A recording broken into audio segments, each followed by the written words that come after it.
Hai Tribuners, kembali lagi bersama saya Vina Kolen dalam Tribun Sosok. Lama ya kita nggak ketemu. Dan di edisi spesial ini, setelah kita jeda beberapa saat, saya kedatangan tamu, seorang petualang sih. Dia ini akan menceritakan bagaimana pengalamannya sebagai seorang perempuan dan hobi berpetualang. Silakan perkenalan diri. Halo semuanya, perkenalkan nama saya Friska Makaleu. Saya biasa dipanggil Friska atau biasa juga ada nama pendek Ika. Saya adalah seorang perempuan. Kenapa saya harus bilang saya seorang perempuan? Karena banyak teman-teman saya yang mengira saya ini adalah laki-laki karena mungkin hobi saya yang suka bermain di alam atau berpetualang begitu. Umur saya 24 tahun. Sekarang saya adalah seorang karyawan di salah satu perusahaan swasta. Oke. Keren ya. Oh, jadi sering dibilang cowok ya karena maskulin ya? Iya, mungkin Maskulin atau karena hobinya? Iya, karena hobinya sih, Kak. Karena hobinya gitu. Oke. Berarti kalau menjalankan hobi itu sering di antara banyak lelaki? Iya, betul. Dan mayoritas juga teman-teman saya itu banyak yang ya begitu, laki-laki gitu. Kalau misalnya jalan sama teman-teman cewek ada? Ada juga Tandem sih. yang oke? Iya, ada. Ada ya. Jadi Tribuners, ini kita akan denger ya perjalanan Friska. Dia ini dari portofolionya, portofolio. Asik. Jejak digital ini Friska ini dia hobinya suka menjejal alam yang memacu adrenalin Tribuners ya. Jadi mungkin itu kenapa Friska mengatakan bahwa dia sering dikira lelaki karena itu keberaniannya itu di atas rata-rata para perempuan yang lain yang memilih untuk diam aja, memilih untuk takut, tapi dia berani untuk mengalahkan rasa takut itu. Nah, anyway, udah sejak kapan memulai perjalanan ini? Kalau ditanya sejak kapan mulai perjalanan, mungkin saya bisa bagi 2 segmen, Kak. Ya. Kapan saya mulai tertarik dan kapan saya mulai intens untuk melakukan perjalanan di luar ruang atau berkegiatan outdoor. Awalnya itu pas SMA. Nah, SMA ini kan waktu pas saya masuk SMA sekitar tahun berapa itu? 2012. Kami disuruh memilih kegiatan ekstrakurikuler. Kan biasa kan ada ekskul di SMA, di sekolah biasalah. Di situ ada ekskul yang wajib untuk dipilih dan ekskul bebas. Nah, seingat saya waktu itu di sekolah kami itu ada ekskul yang wajib itu pramuka dengan apa itu yang satu itu? PMR, Palang Merah. Oh, iya. Nah, di situ saya ambil yang pramuka. Okay. Nah, di pramuka ini kan notabene-nya kegiatan itu di luar ruang kan, Kak. Seperti ada perkemahan perjusami, begitu, perkemahan Jumat Sabtu Minggu, asik. Di situ ketika ada kegiatan seperti perkemahan, saya selalu excited. Dan ketika kami melakukan kegiatan perkemahan, tapi waktu di SMA belum ada perkemahan kayak seperti untuk hiking, naik gunung, belum ada sih. Cuman kayak di hutan bebas begitu.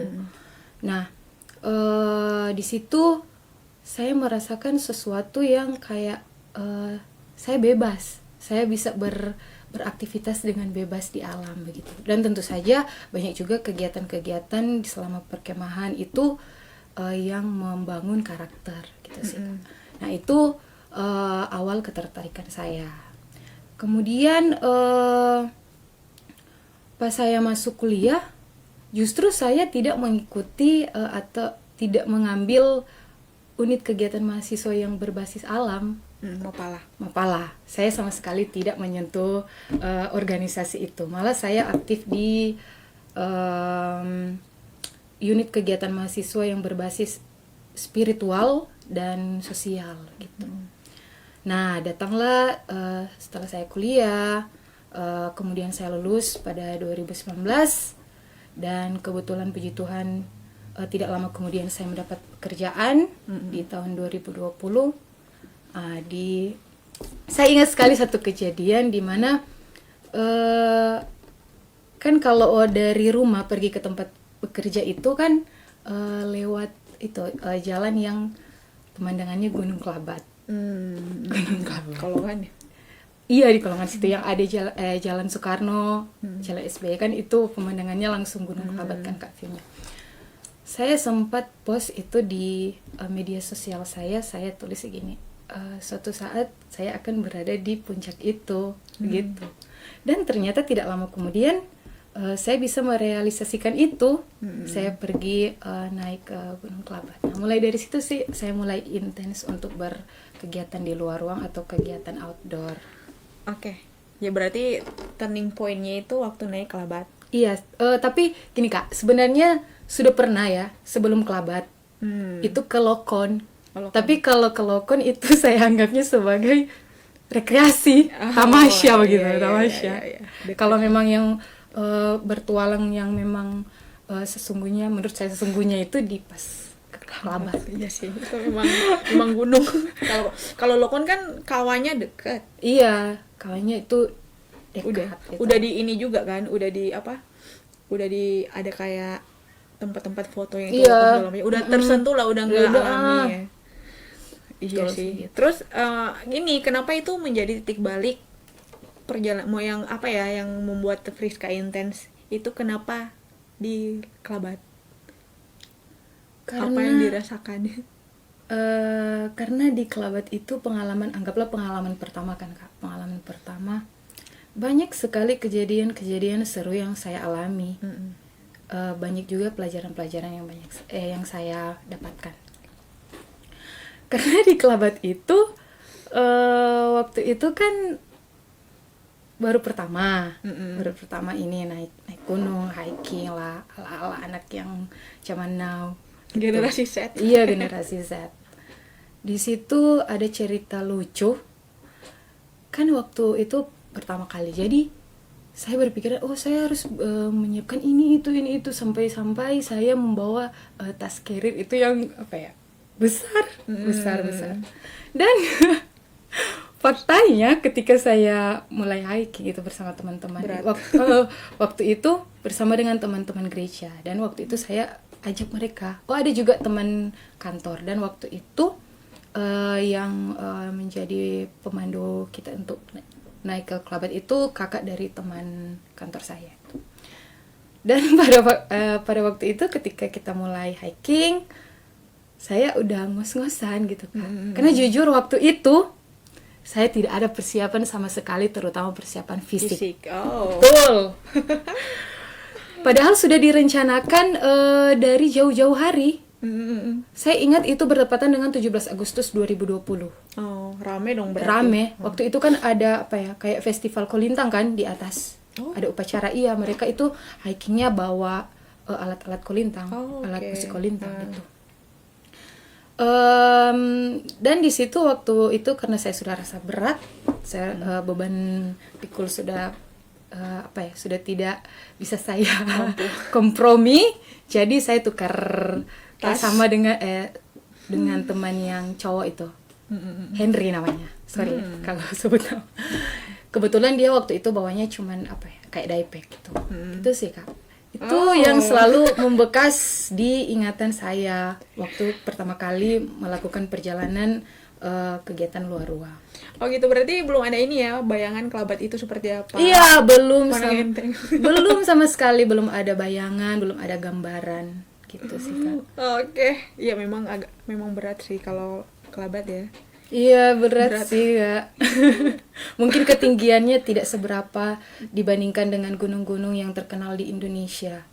Tapi kalau masalah treknya bisa dicoba sendiri. Iya, keren. Ya berarti jadi turning point-nya di Kelabat. Iya, gitu. Nah, dari situ kan udah mulai tertarik, udah mulai intens. Berarti udah kemana aja? Kalau ditanya sudah kemana saja, jujur saja ini saya, karena saya menyebut diri saya adalah sebagai petualang yang newbie. Saya masih berkecimpung di destinasi-destinasi yang ada di Sulawesi Utara gitu. Tapi oke juga kan sebenarnya. Iya oke juga, tidak kalah Lengkap menarik. lah kalau Sulut lengkap ya. Betul, lengkap sekali. Kita mau diving ada, kita mau terbang ada, kita mau ke gunung ada, kita mau ke paket air terjun lengkap. ada, paket lengkap. Jadi sebenarnya kalau misalnya orang-orang mau oke lah ya banyak gunung yang lebih populer, yang lebih menantang. Tapi kalau keluar-keluar di luar tapi kalau belum menjangkau semua destinasi yang ada Di daerah Sulut, sendiri, sayang sekali. iya sayang sekali gitu. Iya, Itu memang sih. Sulut itu keren. Tapi sih. tidak bisa dipungkiri juga kalau saya secara pribadi ada keinginan untuk mengunjungi destinasi alam yang ada di luar Sulawesi Utara maupun yang ada di luar Pulau Sulawesi. Oh, apa? Gunung apa laut? Gunung pasti. Kalau ditanya ke luar Sulawesi Utara, Gunung. iya pasti Gunung Latimojong sebagai itu atap Sulawesi yang iya. ada di Sulawesi Kalau dari Selatan. di luar Jawa, Kalau di Jawa, luar Bali, Rinjani. Jawa, Rinjani. kalau jujur sih mau ke seluruh Indonesia. Oh ya, siapa Kalau tahu ya. iya, amin ya Tuhan, amin, amin. Ya mimpi itu kan gratis. Iya, Siapa tahu big boleh. dream, dream big, dream Oh, iya, big dream itu big. sorry. Iya benar. Nah, kan sekarang Friska udah kerja ya. Iya betul. Gimana membagi waktu antara pekerjaan dan hobi? Untuk sekarang bagi saya untuk membagi waktu antara rutinitas saya sehari-hari dengan hobi yang saya jalani, yang saya sukai, sebenarnya masih muda ya Kak. Karena waktu saya bekerja itu dari hari Senin kan sampai Jumat. Nah untuk merealisasikan hobi saya itu saya biasa pakai di weekend. Weekend 2 hari. Iya, Sabtu atau Minggu gitu. Tapi juga ada juga kan ada hari-hari libur besar kan, libur nasional.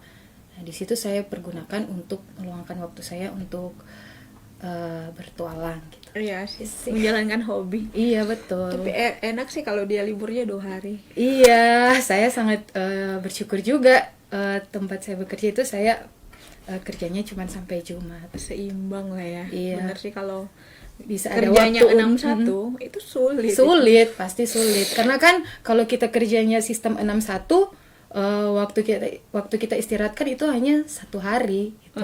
Jadi pas ngantor bukannya fresh malah Malah teler. iya, malah teler.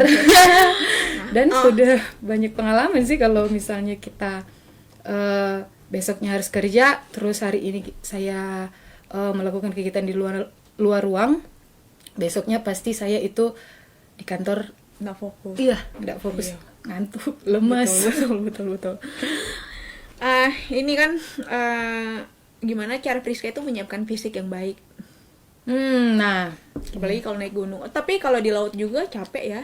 iya capek Kak, Capek justru di laut itu memakan banyak energi gitu. Kalau misalnya kita di laut kan kelihatannya nggak keluar apa ya, keringat. Padahal itu sebenarnya kita berkeringat Di gitu. dalam berkeringat gitu. Karena tambah dengan sinar matahari kan, Oh, tuh panas, apalagi kalau panas gitu. Nah ngomong-ngomong tentang persiapan fisik yang baik, menurut saya karena saya belajar dari pengalaman saya waktu ke Klabat itu tidak ada persiapan fisik sama sekali, padahal planning yang akan kita yang sudah kita bicarakan itu dari jauh-jauh hari. Dan karena mungkin ada sifat kalau orang Manado bilang pana enteng lah gitu, betul, pana enteng. Jadi menurut saya persiapan fisik yang baik itu minimal kita itu harus ada persiapan atau olahraga kardio seperti lari gitu, seperti lari. Kalau saya tidak ada kesempatan atau sudah tidak punya waktu untuk lari di tempat atau lapangan terbuka begitu, saya cuman lari di rumah aja sih, lari-lari di tempat gitu. Oh, workout di rumah, oke. Iya, workout di rumah gitu sih Kak. Jadi bukan cuman untuk ketika kita akan melakukan kegiatan di luar ruang aja sih sebenarnya kita harus olahraga, tapi untuk menunjang rutinitas kita setiap hari, kita kan harus ada persiapan fisik yang Iya. prima gitu, yang optimal. Berarti kalau Friska sendiri olahraganya nggak cuman buat persiapan jalan ya, tapi untuk kesehatan. Iya, untuk kesehatan Betul gitu. sekali itu. Harus minimal tiap hari 30 menit inilah berkeringat lah. Iya, 30 menit. 30 menit gitu sih. benar. Memang ini sih Gak perlu tiap hari juga sih, Kak. 3 kali seminggu 3 aja kali, sudah. 3 sampai 4 kali. Iya, seminggu itu sudah cukup sih.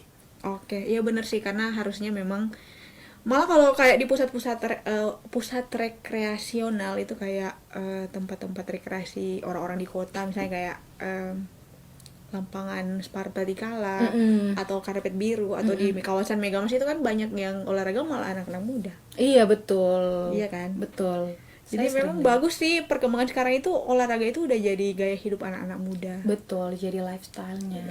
Keren. Keren. Ini kan kalau jalan ya, ini untuk gunung ya. Tapi untuk menjalankan hobi laut juga sama sebenarnya. Nyari temen yang asik itu gimana? Karena ya you know lah ya, kita kalau jalan di gunung terus dapat temen yang egois, aduh, Itu susah. Jadi gimana Friska mencari teman Yang asik buat untuk jalan? jalan gitu. Pertama sih saya harus kenal teman seperjalanan saya. Saya harus kenal.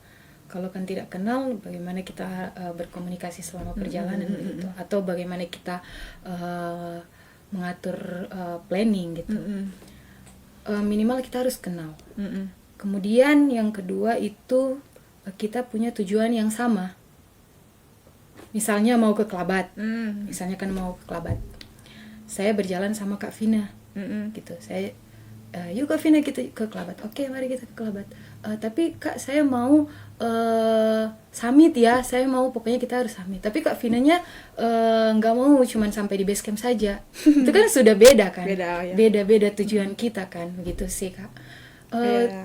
Punya tujuan yang sama itu penting supaya goals yang kita capai juga itu sama, berhasil gitu. Visinya harus sama Iya, dulu ya. visi harus sama.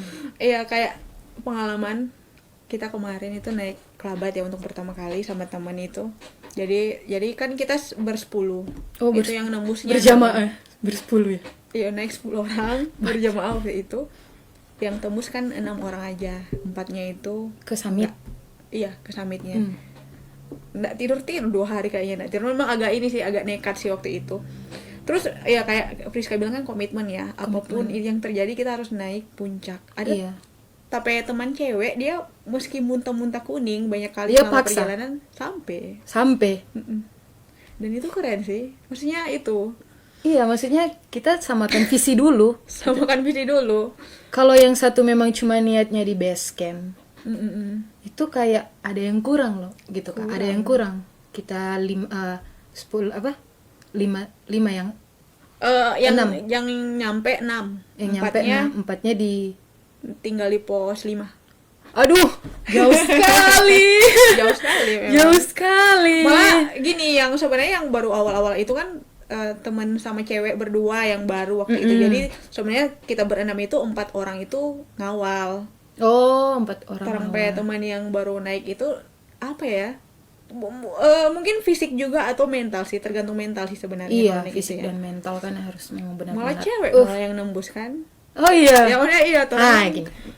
Ngomong-ngomong tentang cewek, Kak. Memang kan sebenarnya kan cewek itu sering betul. Di mana-mana itu disepelekan gitu. Disepelekan di banyak hal. Tapi nyatanya dari perjalanan Kak Vina itu yang tembusnya cewek gitu. Ya, benar. Nah, dari sini kan kita bisa lihat sebenarnya kalau menurut saya pribadi perempuan itu memiliki di tengah stereotipnya yang kompleks, yang complicated, perempuan itu memiliki kekuatan atau energi yang besar kalau dibarengi dengan persiapan yang matang gitu sih. Karena perempuan itu dalam perjalanan selain menggunakan otot, dia bisa menggunakan otak dan dia bisa menggunakan hati. Atau perasaan. Asik. Wah, agak ini kalau jalan terus terlalu pakai perasaan bisa cinlok. Iya, bisa cinlok. Itu lain cerita, Kak. Itu lain cerita.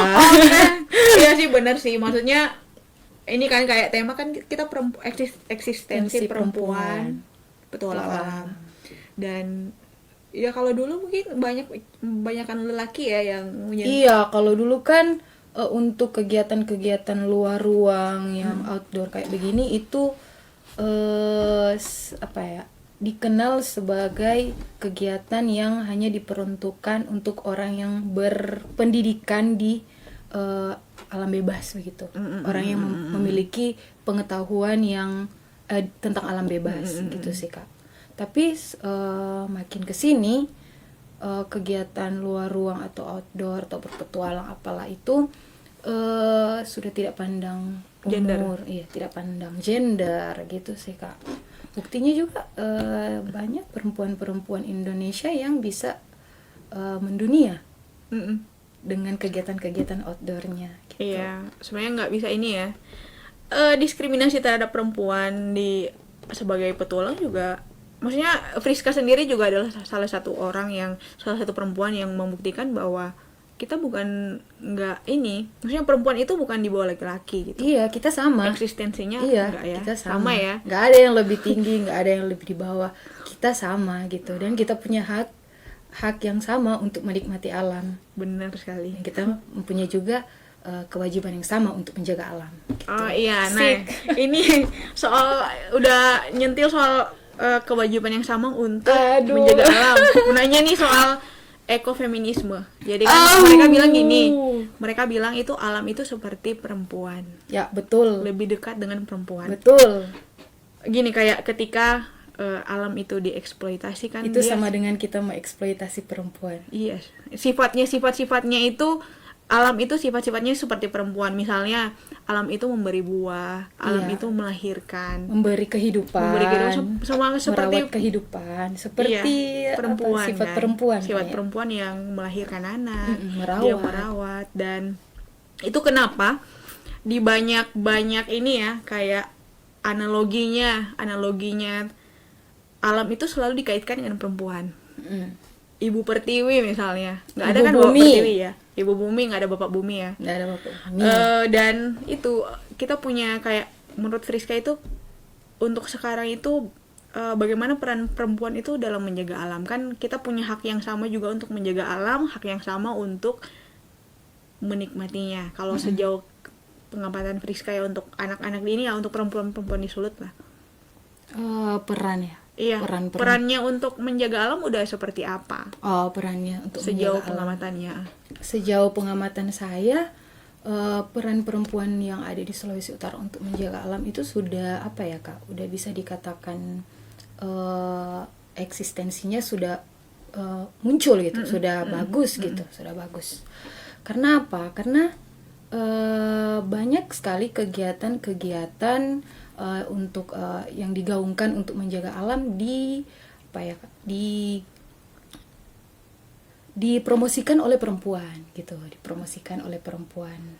gitu sih. Banyak sekali peran-peran yang sudah diambil, kemudian di dalam juga pengambilan keputusan untuk menjaga alam, banyak juga suara-suara perempuan yang sudah dipakai. Itu sih sudah diterima, yang bisa diterima untuk pengambilan keputusan gitu sih. Udah eksis lah ya. Sudah eksis gitu.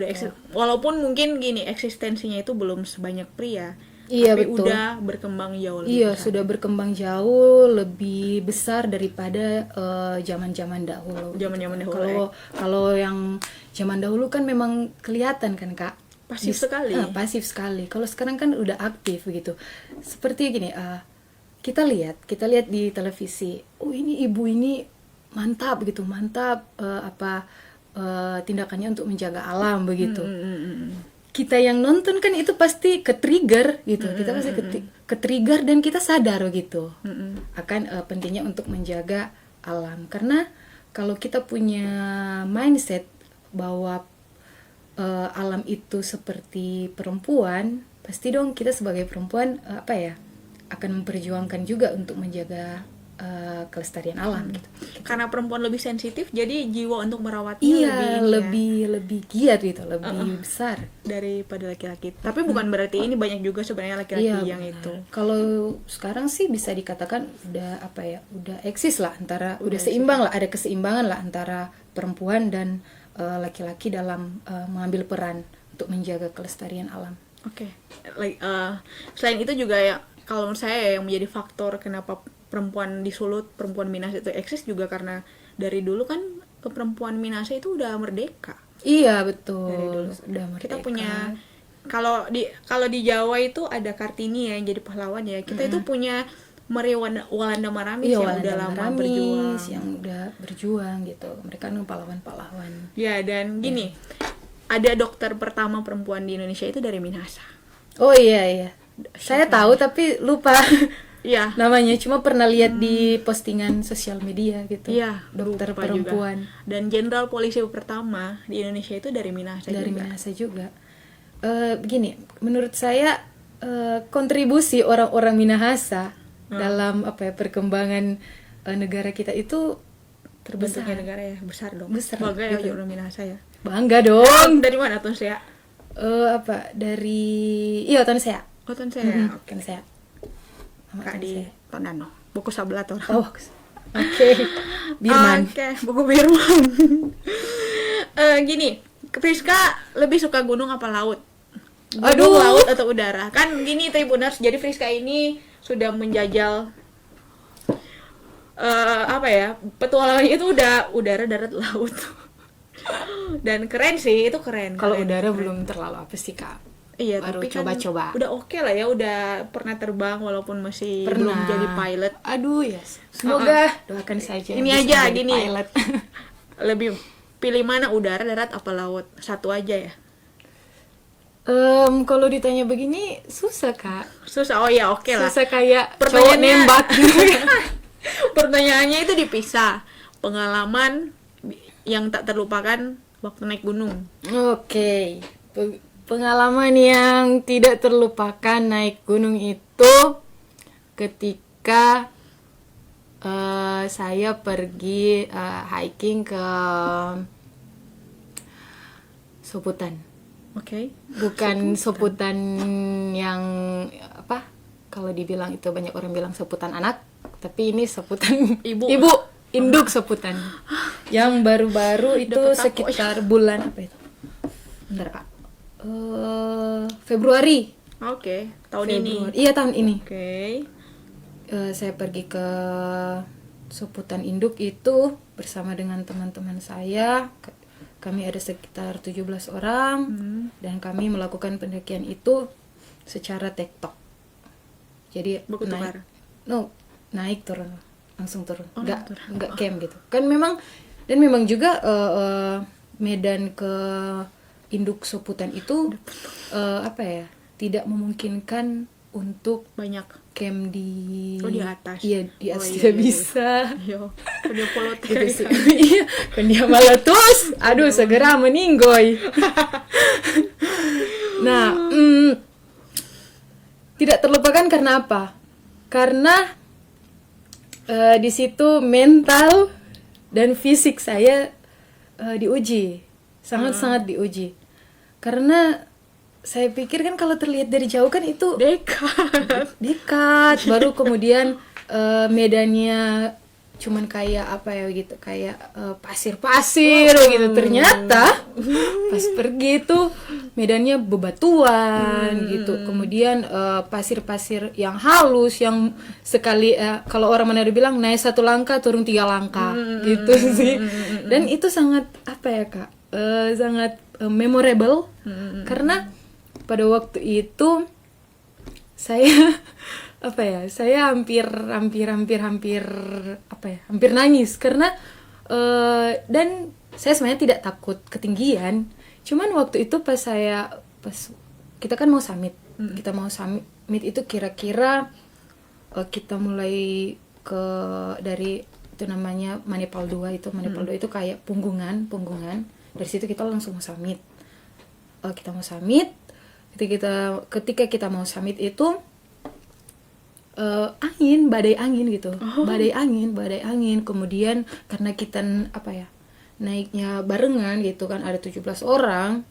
Batu-batu itu yang jatuh, ciri batu-batu itu berjatuhan gitu. Berjatuhan dan ada yang kena di belakang saya gitu. Belakang saya, tapi untungnya batu-batu yang tidak terlalu besar. Ada juga sih batu-batu besar yang begini yang jatuh tapi di jalur lain gitu sih. Dan kembali lagi, sebenarnya saya tidak takut ketinggian.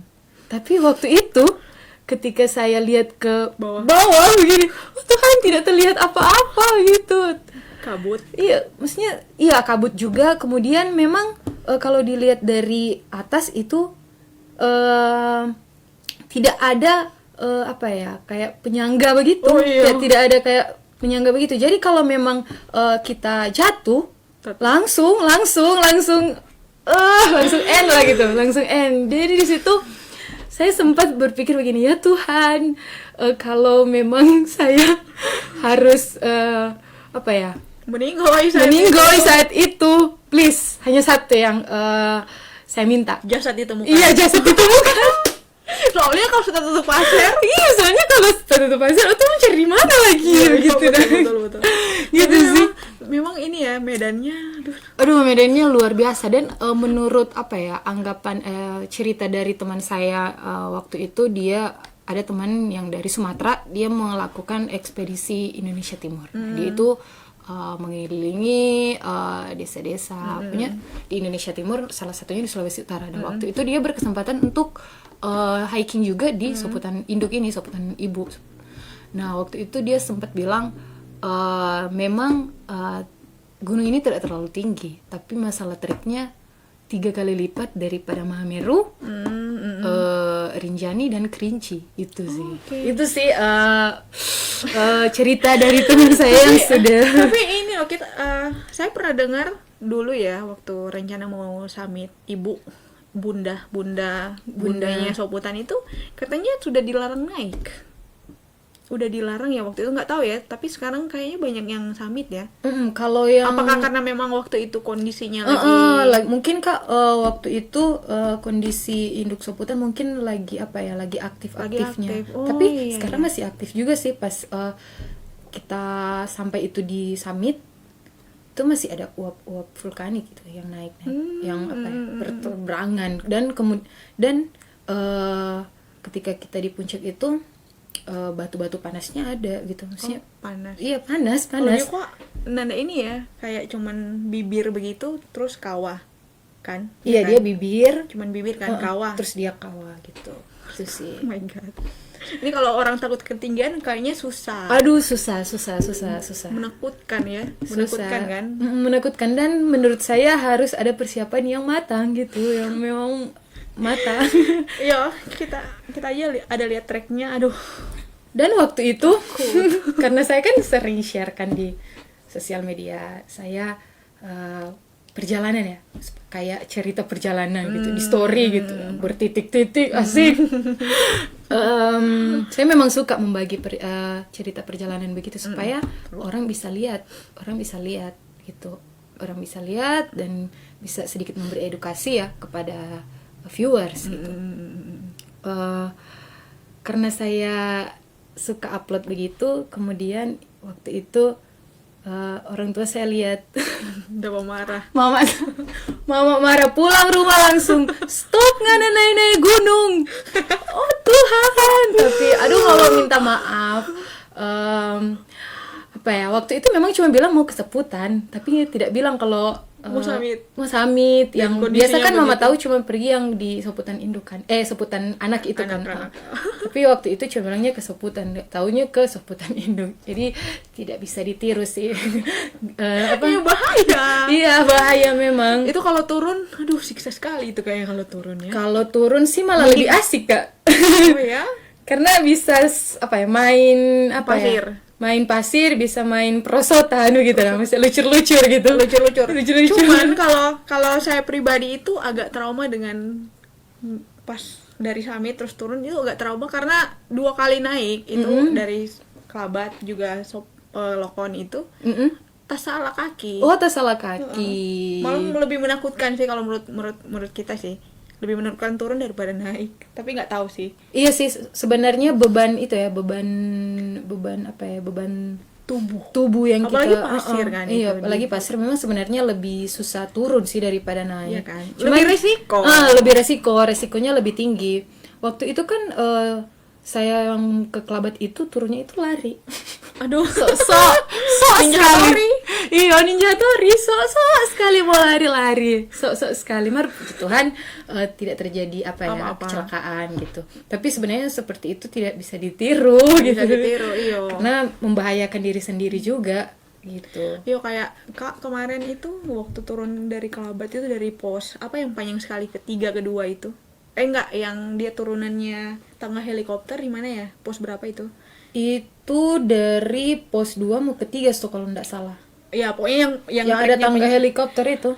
Tak salah di situ pas di pos 3 dong kurang jatahan nang mau jalan. Iya. Sampai akhirnya sebenarnya seboleh mau sampai ini sampai subuh malah karena memang mesti dibantu. Dan 2 kali terjadi itu, salah satunya di Lokon. Jadi sama di Lokon, kita punya kejadian juga di Lokon pas turun. Enggak, masih di kawah.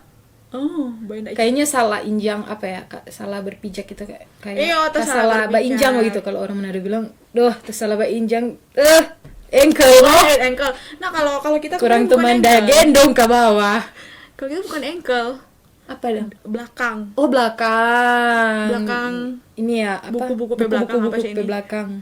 Iya, itu sih. Iya, pokoknya itulah namanya. Pokoknya itu. Minta apa di nama itu. Ya, kira-kira begitu sih Kak pengalaman kayak kalau gunung ya. Kalau laut free dive ya. Free dive kan? Iya, free dive. Kalau untuk yang scuba dive itu baru di SD gitu. Karena saya belum ambil license gitu. Oh ya, main scuba juga. Iya, main scuba juga. Okay. Kalau free dive ada pengalaman di mana saya waktu itu di Bitung ya, di Batu Angus. Saya waktu itu kan kita mau line training itu kayak kalau di free dive kita latihan pakai tali, kita turun ke bawah gitu. Oh iya. Di situ kan saya ambil kursus begitu kan Kak gitu. Nah, waktu itu memang kondisi fisik saya memang lagi kurang baik. Saya pilek, tapi dari pilek berat, tapi waktu itu memang kurang pilek ringan. Tapi saya sudah tahu memang tidak bisa dipaksakan gitu untuk turun ke bawah. Dan waktu itu kan kita ada teman saya seangkatan ya, istilahnya seangkatan itu saya ada 3 orang. 2 cowok, 1 cewek. Kan kita bergantian kan turun ke bawah itu. Kemudian giliran saya turun ke bawah. Pas saya turun ke bawah, kan itu biasa mau Kak, equalize kan. Biar untuk menyamakan tekanan gitu. Gendangan. Iya, gendang. Untuk tidak sakit ya telinga. Nah, ketika saya ke bawah, saya sudah bisa rasakan itu pas saya equalize, saya enggak kebuka begitu. Tapi saya paksa sampai udah sakit sekali, jadi saya langsung buru-buru naik gitu. Nah, sampai saya recovery begitu, ambil nafas recovery begitu, saya merasakan ada sesuatu di dalam hidung saya yang harus saya keluarkan, dan saya pikir itu adalah lendir. Saya keluar. Ternyata darah. Bleeding aku. Iya. Berdarah gitu. Darah. Dan itu karena apa ya?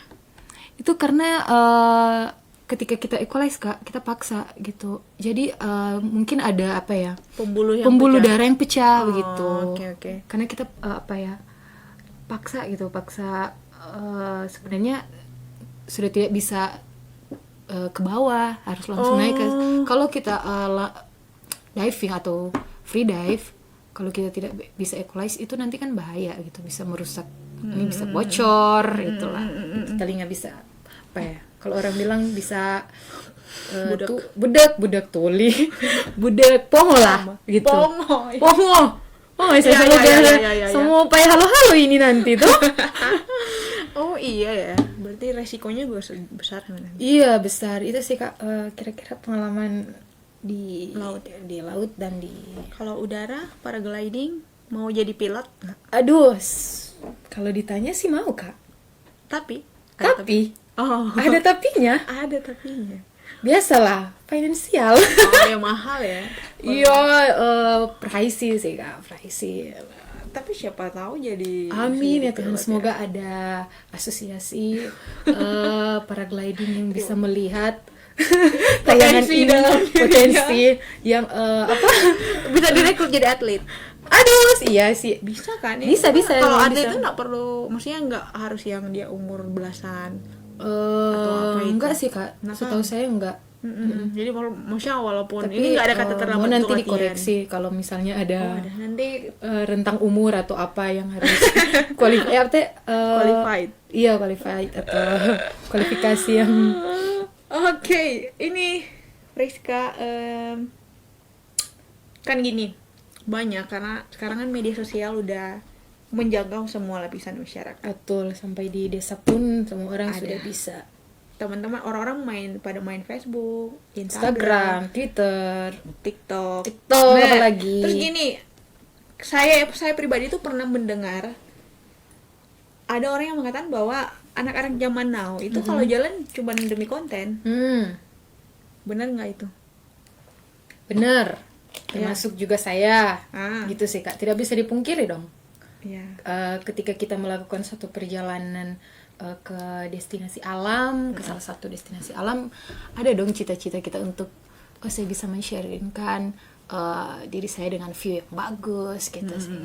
Dan sebenarnya menurut saya itu tidak ada salahnya, karena tidak ada batasan untuk tidak bisa foto-foto atau tidak bisa mengambil video ketika kita melakukan kegiatan luar ruang atau kegiatan outdoor atau berpetualang dimanapun yang kita pergi gitu.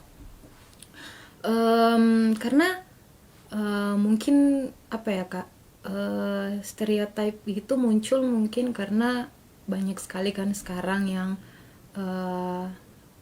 istilahnya bocil-bocil ya sampai nggak cuman bocil kan, orang dewasa juga ada kok yang gitu. Iya sih. Cuman apa ya Kak, memang tidak ada salahnya. Tapi yang penting bagaimana kita ketika melakukan suatu kegiatan yang tergolong ekstrim dan penuh tantangan, kita bisa menikmatinya dengan aman dan nyaman gitu tentunya. Nggak Itu sih. merusak. Tidak merusak. Iya benar sih. Tentang apa ya, bukan cuman untuk apa ya, eksistensi saja sih, maksudnya apa gunanya eksistensi tanpa kontribusi gitu sih Kak, bukan hanya sekedar konten atau apa begitu. Kontribusi seperti apa? Kontribusi seperti apa ya, paling sederhana kontribusi yang kita dapat berikan itu yaitu dengan menjaga kebersihan atau kelestarian tempat destinasi yang kita kunjungi itu gitu. Istilahnya begini, alam itu kan dia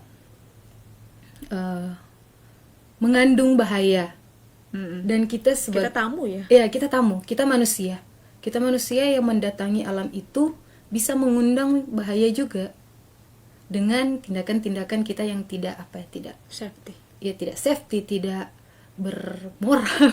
Oh ya. Iya, tidak bermoral. Gitu sih. Ketika kita berkontribusi sekecil apapun kontribusi kita menjaga kebersihan alam. Misalnya kan kalau kita datang ke alam samanya saya bertamu ke rumah Kak Vina. Kemudian Kak Vina pasti tidak senang dong kalau saya obrak-abrik rumah Kak Vina gitu sih. Itu sih Kak. Karena menurut saya ketika kita pergi ke alam dan kita menjaga alam, memberikan kontribusi kita kepada alam juga akan menjaga kita. Oh iya betul. Selama kita punya niat baik ya. Iya begitu. Karena sebenarnya kalau misalnya kayak viral-viral itu yang dibilang Friska tadi bocil atau siapalah oknum yang merusak alam itu nggak bisa generalisasi ya. Iya betul. Itu hanya sebagian oknum. Iya, Beberapa iya orang. beberapa oknum. Dan kita juga apa ya? Kita juga nggak sepenuhnya bisa menyalahkan mereka, karena mungkin apa ya? Mereka juga Belum teredukasi. Iya, belum teredukasi, belum ada kesadaran dalam diri mereka, gitu sih Kak. Dan memang apa ya, soal alam memang kalau menurut saya ya itu edukasi soal bagaimana kita itu mencintai alam itu harus dari sekolah, Iya betul. dari sekolah. level paling bawah lah, level PAUD ya. PAUD. Karena apa ya Kak, budaya di Indonesia agak sedikit beda dengan budaya di luar ya. Di luar yang anak itu notabene-nya itu harus ya sekolah, harus pintar, ini itu.